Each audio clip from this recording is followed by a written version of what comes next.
Hey there fellow travelers, and welcome back to a new flight review.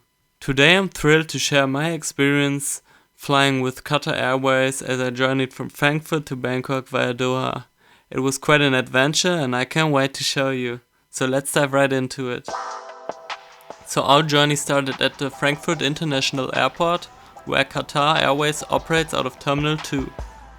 The anticipation was building as we were about to board a Boeing 777-300. An extremely modern airplane equipped with 354 seats. Among these, 42 were in the business class, while the remaining 312 were in economy class, which is where we would be spending our flight today. The flight duration from Frankfurt to Doha is approximately 5.5 to 6 hours. Qatar Airways offers 3 daily flights at different times, 10:35 in the morning, 15:25 and 20:40.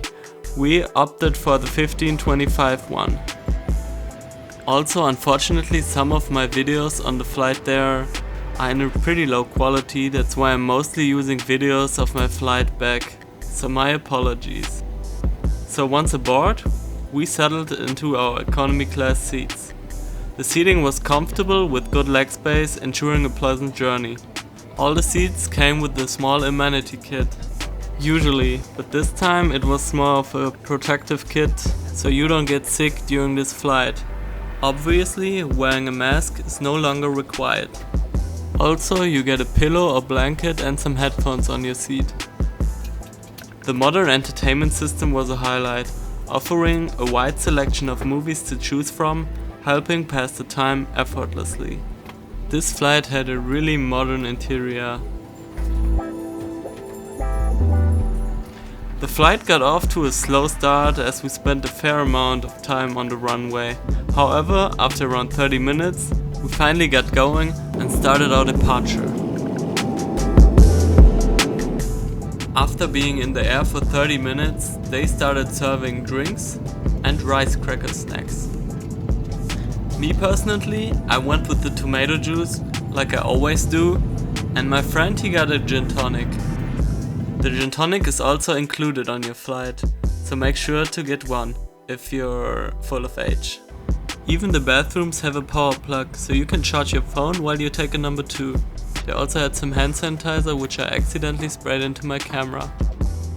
Overall, the bathrooms were nice and clean, the lights were pretty modern, so there's not really anything to complain about.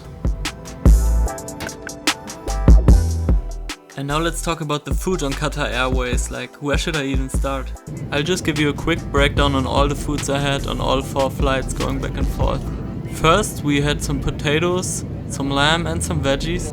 That food was already delicious. Next up is the chicken and rice dish. While tasty, it had a heavy garlic flavor, earning a 5 out of 10 rating.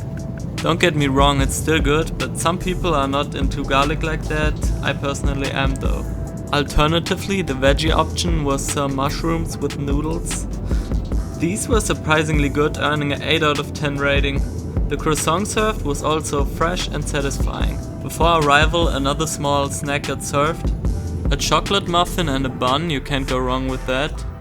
And on the other flight, together with my mandatory Bloody Mary mix, there was another quick snack. This one was a chicken wrap, which I definitely prefer over the other breakfast. I know in this video it doesn't look that appetizing, but it was quite nice. Also, the chocolate muffin was served again. After enjoying the desert scenery for a while, we finally arrived in Doha. Upon arrival, we encountered the impressive Hamad International Airport, although it can be a little overwhelming. The airport's design is reminiscent of a large shopping mall similar to the Jewel in Singapore, with plenty of high-end shopping and restaurants. Our initial layover time was 1 hour and 30 minutes, unexpectedly shortened to just 10 minutes until boarding, which made the transfer a bit rushed. Navigating the airport was manageable, but it's a good idea to keep an eye on your connecting time. The flights from Doha to Bangkok leave 4 times a day. We're on the flight at 2:20 in the morning, but as I said, I used most of my footage from the flight back. The flight duration is a little over 6 hours and usually gets carried out by the Boeing 777-300. but to our surprise, we flew with the Boeing 787, also known as the Dreamliner. Besides also having a pretty modern entertainment system, the Dreamliner also has a very unique feature, which is that you can dim the windows with a button underneath, so you don't have to use the window shade anymore. And for the record, our aircrafts on the flight back was the older 777-300 and the interior wasn't that modern anymore. Also the entertainment system wasn't the most modern and the most up to date, but still working, at least sometimes. So I guess it just has to do something with your luck, which aircraft you will be getting on that day. I've seen some flights also get carried out by the Airbus A380, which I would also be pretty keen to try out in the future.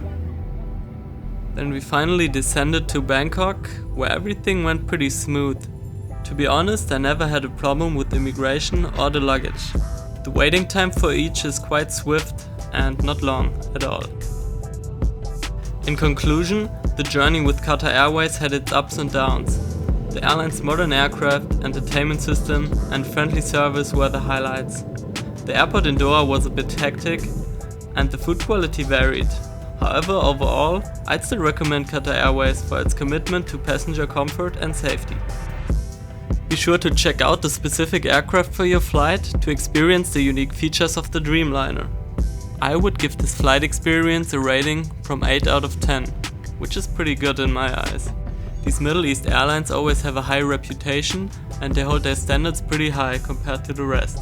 Usually that comes with a high price though, but if you get yourself a good deal, you should definitely go for it. Thanks everybody for tuning in and see you the next time on my channel. I'm out. Peace.